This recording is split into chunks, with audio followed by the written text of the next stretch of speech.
দর্শক, একটি ফেসবুকে হারিয়ে রাজনৈতিক মতবিরোধ এবং তার জেরে এক মায়ের নির্মম মৃত্যু। সভ্য সমাজের বুক কাঁপিয়ে দেওয়া এই ঘটনাটি ঘটেছে কক্সবাজার উখিয়ায়, যেখানে নিষিদ্ধ ঘোষিত সংগঠন ছাত্রলীগের রাজনৈতিক করার অপরাধে এক যুবককে পিটিয়ে মারার চেষ্টা করে প্রতিপক্ষ স্থানীয় রাজনৈতিক বিএনপি নেতা মিজান শিকদার এবং ছাত্রদল নেতা জিসানের নেতৃত্বে এই হামলা চালানো হয়। জিসানের ফেসবুক পোস্ট রিয়েট দেওয়ার কারণে তারা ক্ষিপ্ত হয়ে মারধর শুরু করে, আর সেই মুহূর্তে নিজের কলিজার টুকরা সন্তানকে হামলাকারীদের লাঠি এবং ইটের আঘাত থেকে বাঁচাতে গিয়ে নির্মমভাবে প্রাণ হারিয়েছেন ৪৫ বছর বয়সী এক মা সৈয়দা বেগম। অনুসন্ধানে জানা যায়, ঘটনার সূত্রপাত সম্পূর্ণ তুচ্ছ একটি বিষয় নিয়ে। স্থানীয় এক ছাত্রদল নেতার ফেসবুক পোস্টে রিয়েট দেওয়ার কেন্দ্র করে শুরু হয় উত্তেজনা।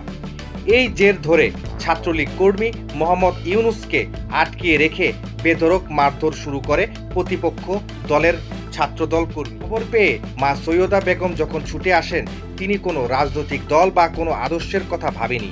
তার সন্তানকে পিটিয়ে মেরে ফেলা হচ্ছে। সন্তানকে নিজের শরীর দিয়ে আগলে রাখার চেষ্টা করতে হামলাকারীদের নির্মম আঘাত নেমে আসে মায়ের উপর। এখানে আমাদের বড় প্রশ্ন, আমরা ১৯৭১ সালে যে মহান মুক্তিযুদ্ধের মাধ্যমে এই স্বাধীন বাংলাদেশ পেয়েছিলাম, তার মূল্যর স্তম্ভ কি এই ছিল? মানবিক মর্যাদা এবং প্রতিটি নাগরিকের জীবন নিরাপত্তা। যেই দেশের স্বাধীনতা ইতিহাস মা বোনদের আত্মত্যাগ জড়িয়ে আছে, সেই স্বাধীন দেশের মাটিতে আজ রাজনৈতিক প্রতিহিংসার কারণে একজন মাকে পিষ্ট হয়ে মরতে হয়। এটি কেবল একটি হত্যাকাণ্ড নয়, এটি আমাদের মুক্তিযুদ্ধের চেতনার উপর এক চরম আঘাত।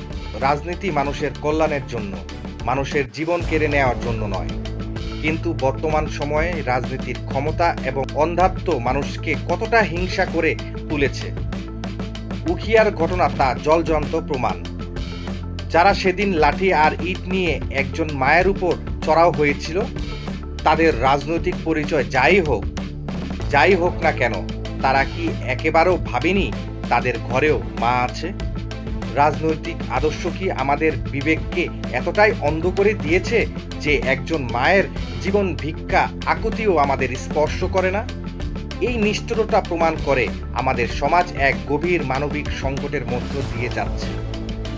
আইন শৃঙ্খলা রক্ষাকারী বাহিনীর প্রতি আমাদের স্পষ্ট দাবি, রাজনৈতিক প্রভাব বা পরিচয় বিবেচনা না করে এই বর্বরচিত হত্যাকাণ্ডের ঘটনার সঙ্গে জড়িত প্রত্যেকের অবিলম্বে আইনের আওতায় এনে দৃষ্টান্তমূলক শাস্তি নিশ্চিত করতে হবে। তা না হলে